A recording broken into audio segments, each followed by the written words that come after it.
I didn't expect there to be magic in Ironheart, and I fully planned on skipping this series. Now, I'm glad I didn't. Your recommendations in the comments made this possible, but I really enjoyed this TV show. Now, because I love this TV show so much, I don't understand why it got the level of hate that it did, or rather, why it didn't get the same level of recognition that other TV shows did.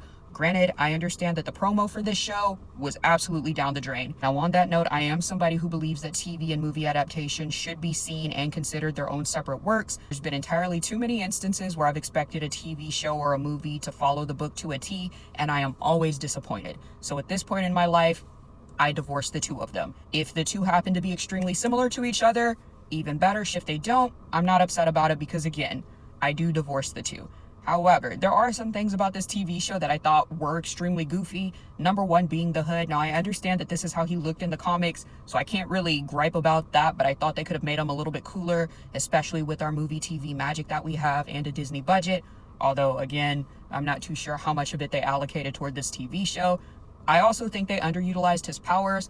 I walked out of the TV show not really understanding the full extent of what the hood could do besides teleport and tap into the dark side. On that note, I did like seeing Mephisto. After watching Agatha all along, I figured we'd see him in that TV show, and maybe he was teased and I just missed the Easter egg, but it was interesting seeing him show up here, and I'm definitely interested what they're going to do with this character. Now, I did watch another video recently from another creator, and goodness, I really need to save these, but I am currently really curious as to why there is so much magic in the MCU at this point. Now, given that, highlights of this show include a number of different characters, to include Mephisto, who is shockingly very attractive. But one of my favorite things as it relates to magic in this TV show is definitely Zelma. I am so obsessed with this character. She is absolutely the cutest, and I hope if we get another episode or at least another season of Ironheart that we'll see more of her, and maybe they'll start bringing all of the magic users together. How? I have no idea. I don't even want to put any expectations out there or any ideas because I really don't know at this point, but I loved Zelma. And on that note, I absolutely love seeing Cree Summer in the opening episode when Riri gets back home. She's in the apartment with Riri's mom, and they're just, I think she's saging at the time, but love seeing Cree Summer. I thank her for my childhood. Anyways, always good to see her. On another note, one of the things that I really appreciated about this show was how complex all of the characters were, at least the main characters. Everybody had to make a choice that they didn't want to have to make. They were backed into a corner, or they had some circumstance that directly impacted their motivations. That is the case with our leads here.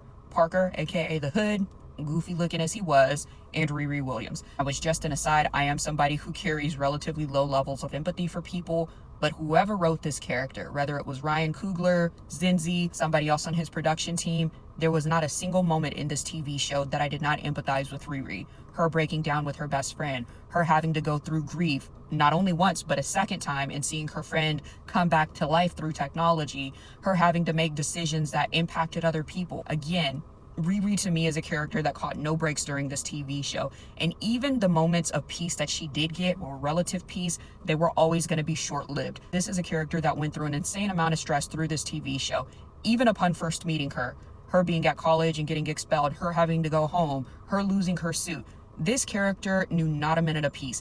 And to an extent, while I empathize with her, I was hoping maybe we would have a few more moments of seeing her get to be a little bit more free-spirited and lighthearted.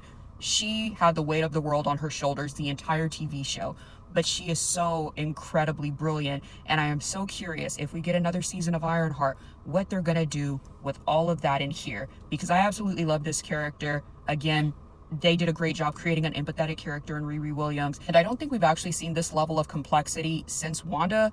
Now, I'm not saying that Agatha all along didn't have complex characters. They certainly did. Rio, Agatha herself, but they definitely gave us more play with that TV show than they did with this TV show. In fact, I would argue that this show was more emotional than anything, but the cherry on top of it all was them bringing in this character, Mephisto, who can give you your greatest desires and still watching a character mess it all up. So I am really nervous for Riri. Again, Zelma straight up told her that in order to use certain magics, you have to be willing to give as long as you are willing to take. So I'm super curious what they're going to do in the future with these characters. I do hope we'll see them again, but I want to know what you guys thought about Ironheart. Did you enjoy it? Did you think it was worth the hype? Do you think it underwhelmed? What are you guys thinking about our titular character here, Riri Williams? Do you want to see more Zelma? Drop your thoughts in the comments, and I will see you guys in my next video.